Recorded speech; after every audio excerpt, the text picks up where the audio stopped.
যদি জানতেন আপনি কার উম্মত, খোদা কি কসম আপনার মাথায় ইহুদিদের মতো চুল থাকতো না। আপনি যদি জানতেন আপনি কার উম্মত, আপনি আজকে 3/4 প্যান্ট পরে পরে ঘুরতেন না। আপনি যদি জানতেন আপনি কার উম্মত, আপনি লিওনেল মেসি আর নেইমারের ভক্ত হয়ে বার্সেলোনা রিয়াল মাদ্রিদের খেলা দেখার জন্য আপনি 3টা বাজে ঘুম থেকে উঠেছেন, ফজরের নামাজ পড়তে কোনোদিন আপনি উঠেন নাই। ঠিক কিনা কথা বলেন? আপনি যদি জানতেন আপনি কার উম্মত, আপনি খাগড়াছড়ির মুড়ে বেনসন সিগারেট খাওয়ার সুযোগ আপনার হতো না।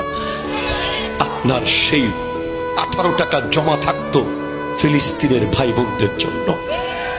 আপনি একটা জায়গায় 3টা প্যান্ট কিনতেন না, আপনি একটা জায়গায় 2টা টি শার্ট কিনতেন না, আপনি একটা বাইক রেখে আরেকটা বাইকের পিছে ছুটতেন না, আপনি আইফোনের মডেল চেঞ্জ করতেন না। আপনি যদি বুঝতেন আপনি ওই নবীর উম্মত যিনি বলেছেন ইন্নাল জান্নাতা হুররিমাত আলাল আমবিয়ায়ে কুল্লুহুম হাত্তা আদখুলাহা, জান্নাত কোন নবী ঢুকতে পারবে না যতক্ষণ আমি জান্নাতের গেট খুলবো না।